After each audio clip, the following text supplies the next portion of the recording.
Korea.com.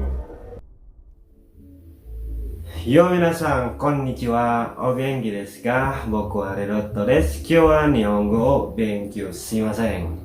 Hari ini kita nggak akan belajar bahasa Jepang.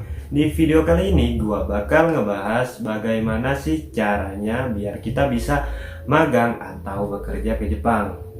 Kemarin ada yang nanya ke gua, "Bang, gua pengen ke Jepang nih, gua pengen kerja atau magang di sana. Caranya gimana, Bang? Persyaratannya apa aja? Biaya yang diperlukan banyak nggak, Bang? Mahal nggak, Bang? Tesannya sulit nggak, Bang?" Santai, kalem. Di video kali ini gua bakal ngebahas tuntas semua itu. Dan jangan skip video ini, tonton sampai tuntas jika kalian memang berminat atau ingin banget pergi ke Jepang untuk magang atau bekerja di sana. Ikuzo! Magang dan bekerja itu sama nggak sih? Pada dasarnya sih sama. Kita sama-sama bekerja untuk perusahaan dan kita mendapatkan gaji dari perusahaan tersebut. Tapi bedanya di status visa. Visa pekerja dan visa pemagang itu beda. Jadi kalau pemagang itu ya, kita masih dianggap sebagai pemula. Pas kita udah bekerja di perusahaan Jepang nih, kita bahasanya masih kocar-kacir, masih ancur-ancuran. Nah, kita masih dimaklumi. Dan pekerjaan kita masih kurang bagus lah, kita masih dimaklumi. Kita masih diajari terus sampai kita menjadi seorang profesional. Dan saat kita mengalami kesulitan atau ada masalah, seperti kita lagi kesulitan ngurus dokumen, atau kita lagi ada masalah nih dan kita lagi butuh bantuan, kita masih ada yang bantuin, yaitu sensei atau pembimbing kita yang ada di Jepang. Beda halnya dengan yang status visanya visa pekerja. Berarti kita sudah dianggap sebagai seorang profesional dan kita dituntut untuk bekerja dengan bagus dan bahasa kita harus lancar. Dan saat kita memiliki masalah, entah itu seperti pengurusan dokumen atau hal yang lainnya, kita harus menyelesaikan masalah tersebut sendiri. Jadi nggak ada yang bantuin. Ya paling kalian bisa minta tolong ke pihak perusahaan, tapi ngomong sendiri.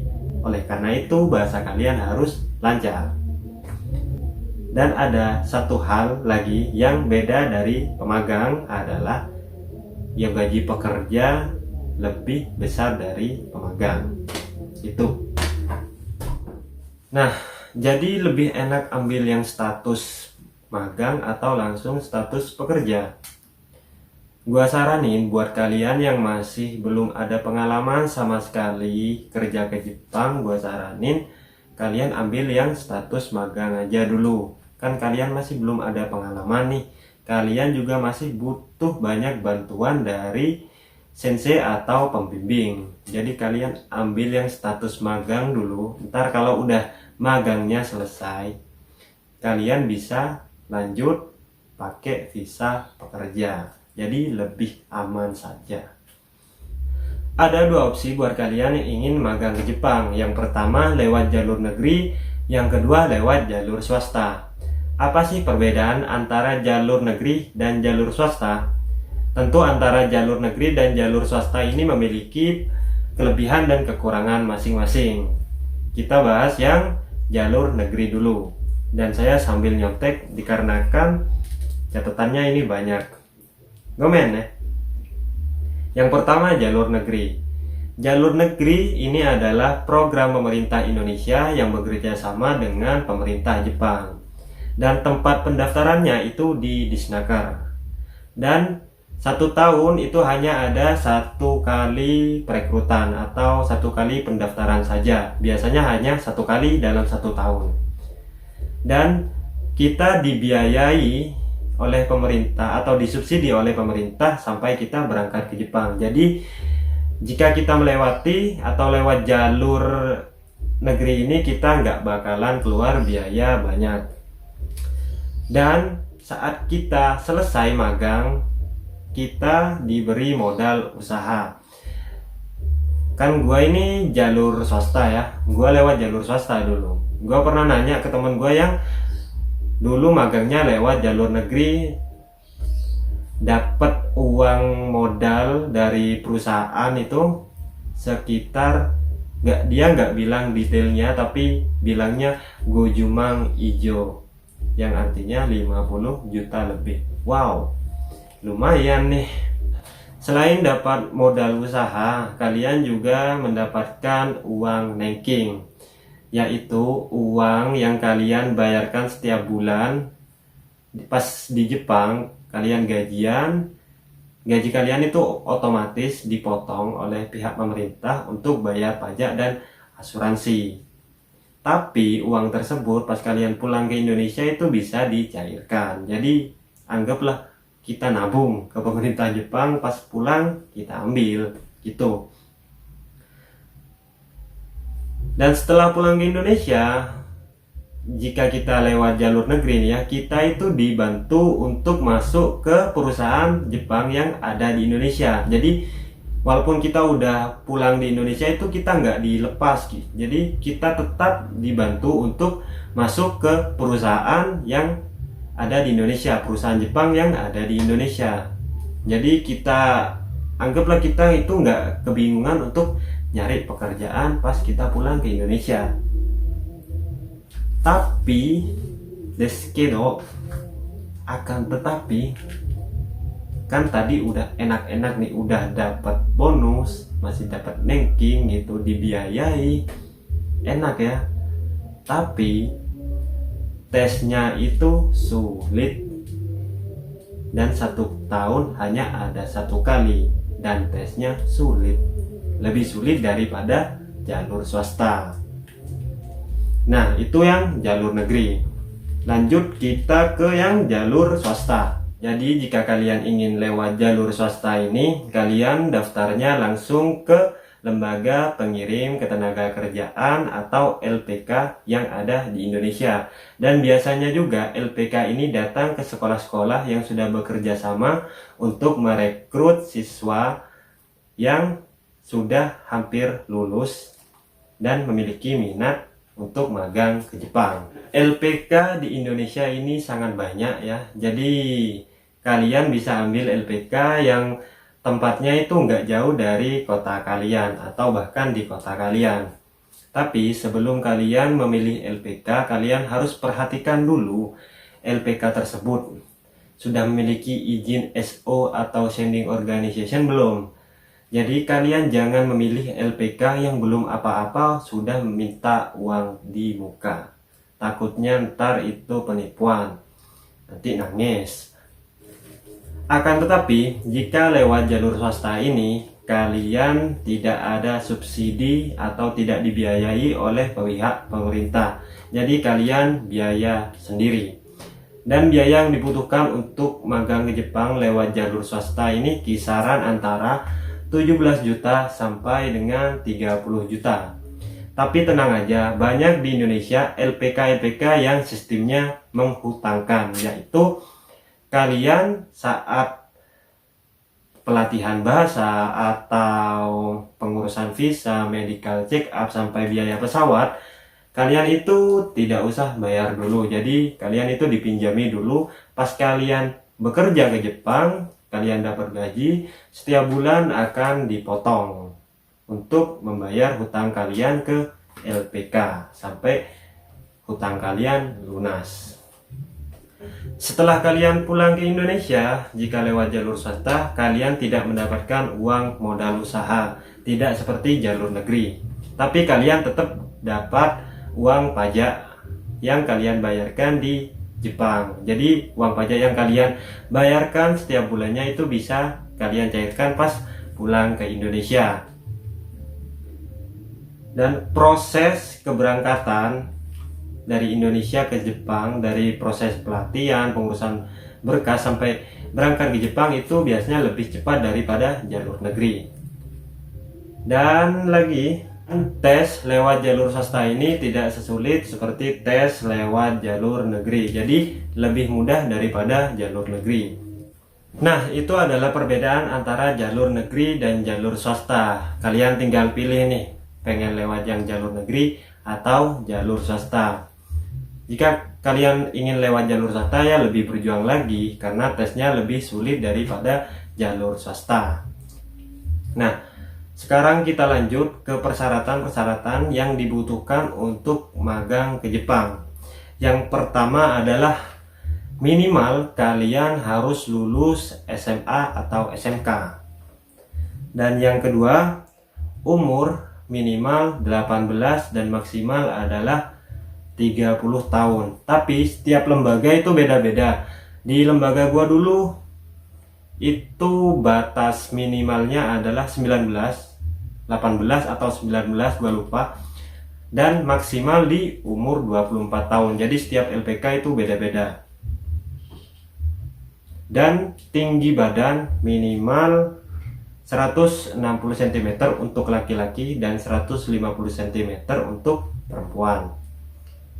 Dan berat badan ideal. Tapi masalah berat badan ini gampang, jangan terlalu dikhawatirkan, soalnya kita diberi waktu untuk mengidealkan berat badan kita. Seumpamanya kita badannya gemuk, jadi kita diberi waktu untuk diet.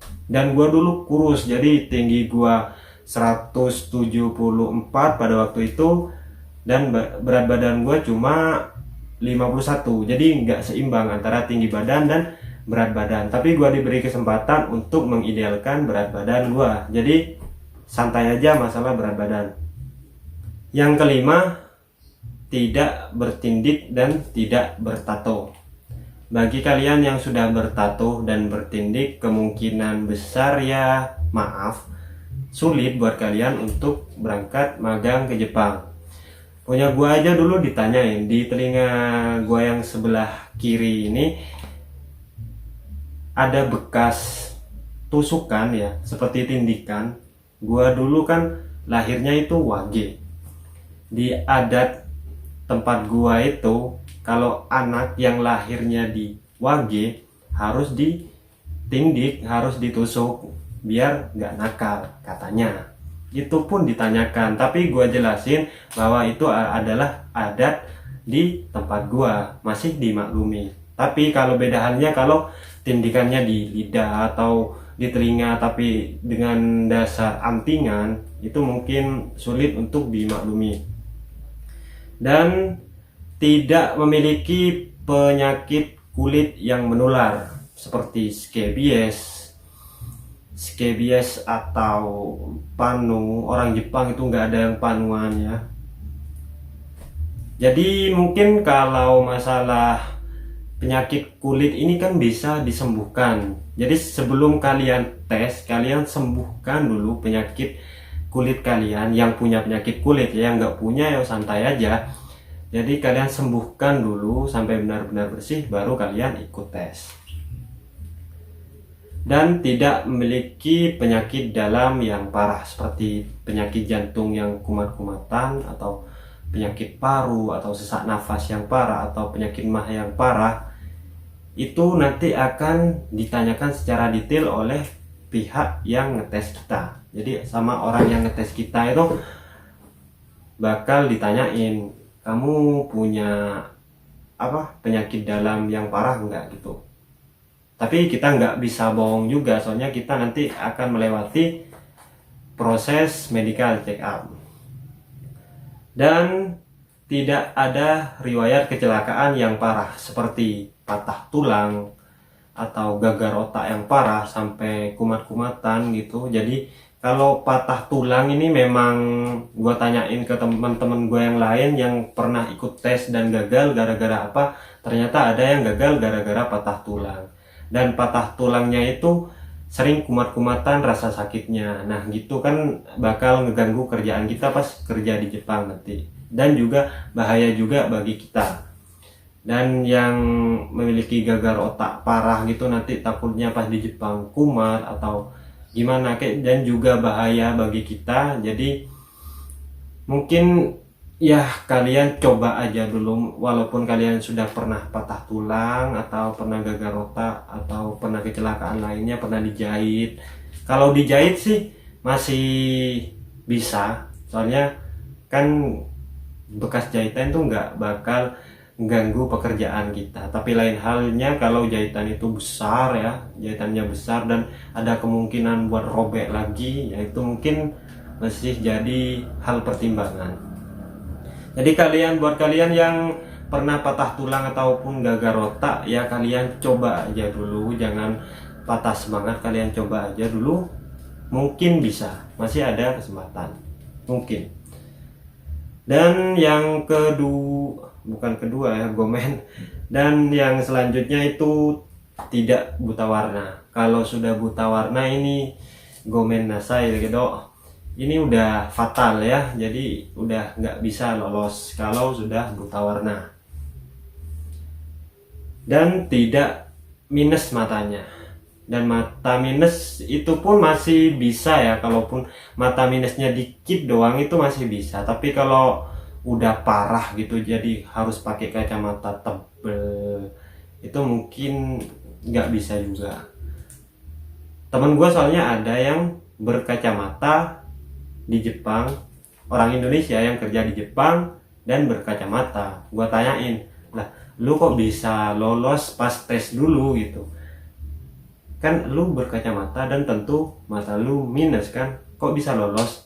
Gua minusnya pas jadi mata dia itu rusak pas nyampe di Jepang, jadi pas tes dulu dia nggak minus matanya, walaupun minus sedikit mungkin. Dan yang terakhir itu tidak ada catatan hitam. Yang dimaksud catatan hitam nih, tidak ada catatan kriminalitas diri kalian di polsek atau polres. Jadi buat kalian yang udah pernah ketangkep narkoba, maling ayam, atau pelecehan, itu nggak bakalan bisa pergi ke Jepang. Lanjut ke proses-proses yang harus kalian lalui untuk bisa magang ke Jepang. Untuk bisa magang ke Jepang ini banyak proses dan perjuangan yang harus kalian lalui. Yang pertama itu ada perekrutan atau pendaftaran. Jadi seperti yang tadi udah gua bilang, jika kalian lewat jalur negeri, kalian mendaftarnya ke Disnaker. Jika kalian lewat jalur swasta, kalian mendaftarnya langsung ke LPK atau LPK yang datang ke sekolah kalian untuk merekrut kalian. Yang kedua ada pemberkasan. Yang ketiga ada tes tinggi badan. Tadi kan yang gue sebutin itu tinggi badan laki-laki minimal 160 cm dan perempuan 150 cm. Tapi berdasarkan pengalaman gue, dan gue udah tanya ke beberapa teman gue, mungkin ada kelonggaran untuk tinggi badan dan berat badan ini. Soalnya temen gua ini cewek ya, tingginya hanya 148 cm, tapi dia bisa berangkat buat magang ke Jepang. Nah berarti mungkin ya ada kelonggaran untuk masalah tinggi badan dan berat badan. Jika berat badan kalian berlebihan atau tidak ideal atau terlalu kurus, kalian ya usahakan lah, yang gemuk ya berusaha diet, yang terlalu kurus ya makan yang banyak, olahraganya diatur, jadi badan kalian bisa menjadi yang ideal, jadi berat badan kalian bisa ideal. Kalau gua sih dulu cungkring, soalnya tinggi gua dulu itu 174 dan berat badan gua waktu itu hanya 51 kg, jadi jauh dari kata ideal. Tapi gua berusaha biar badan gua waktu itu bisa menjadi badan yang ideal, dan gua berhasil, alhamdulillah. Yang keempat ada tes tulis.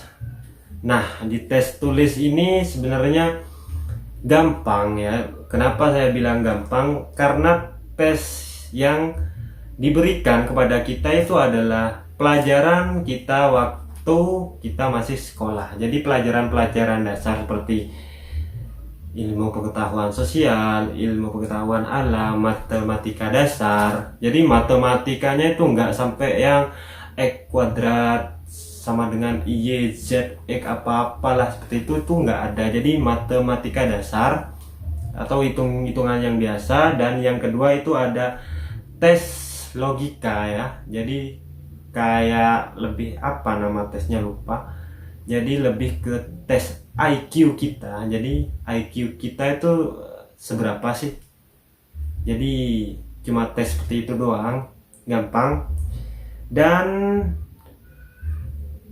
setelah itu ada interview. Jadi interview antara kita dan pihak perekrut.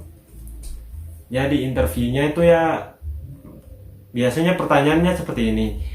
Kalian itu punya minat magang ke Jepang itu alasannya apa? Dan kalian itu di Jepang selain magang atau selain bekerja itu mau ngapain aja gitu.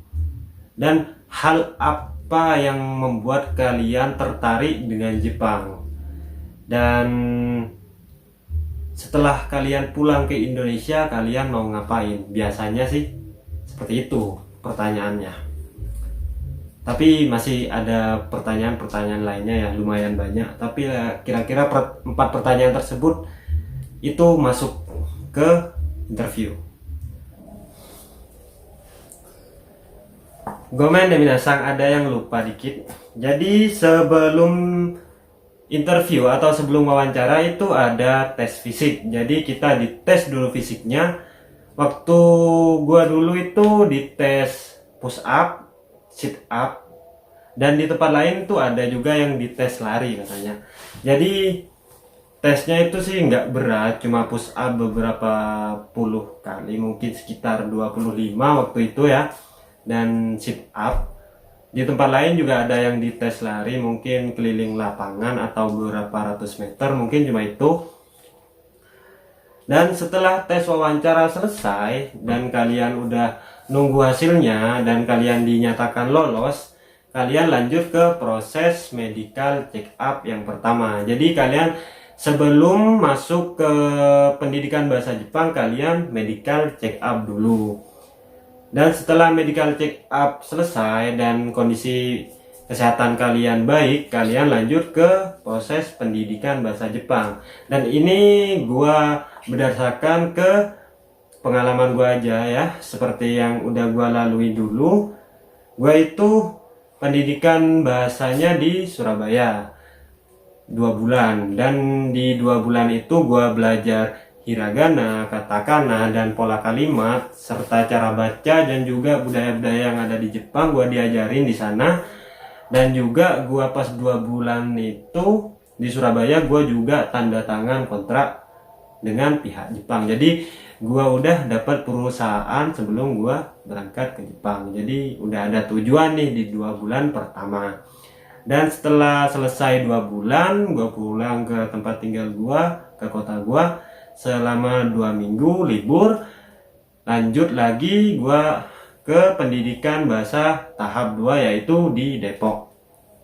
Dan di Depok ini adalah lanjut ya, waktu itu gua belajarnya pakai buku Minano Nihongo. Jadi di Depok itu gua ngelanjutin Minano Nihongo sampai bab 25. Dan di situ ada simulasi Shiken N5 dan ya sampai N5 aja. Dan gua di sana juga diajari kanji, cara ngomong yang seperti orang Jepang itu gimana, dan pemantapan lagi tentang apa aja sih hal-hal yang dilarang di Jepang, yang nggak boleh dilakuin di Jepang, dan budaya-budaya Jepang itu lebih dimantapkan pas gua di Depok. Dan juga gua di Depok itu gua ngurusin visa dan paspor untuk berangkat ke Jepang selama 2 bulan juga di Depoknya ya. Jadi setelah 2 bulan selesai, gua balik lagi ke kota gua itu seminggu. Jadi gua cuma libur seminggu untuk mempersiapkan barang-barang apa aja yang bakal gua bawa ke Jepang. Nah, setelah semuanya siap, semuanya ready, setelah tanggal keberangkatan ditentukan, yaitu dulu tanggal 15 Mei 2016 gua berangkat ke Jepang. Dan setelah nyampe ke Jepang, nyampe ke Tokyo ya, gua nggak langsung ke perusahaan, tapi gua ke Narita dulu, ke ke LPK gua yang ada di Jepang. Jadi LPK gua juga ada di Indonesia dan ada di Jepang juga.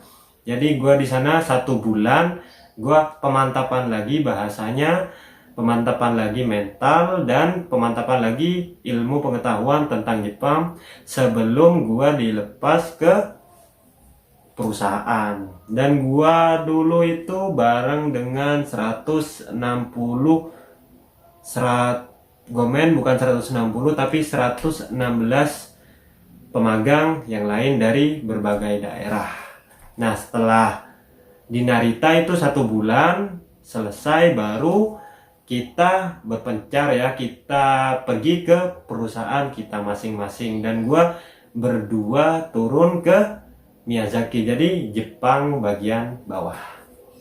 Ada yang ke Niigata, ada yang ke Osaka, ada yang ke Nagano, banyak tempat-tempat lainnya. Nah, itu adalah cara dan proses-proses yang harus kalian lalui untuk bisa magang ke Jepang. Jadi, hal yang harus kalian persiapkan sebelum kalian tes, gua rangkum ya. Kalian persiapkan ilmu kalian yang sudah kalian pelajari di sekolah. Dan kalian persiapkan lagi kesehatan. Kesehatan itu adalah hal yang penting ya.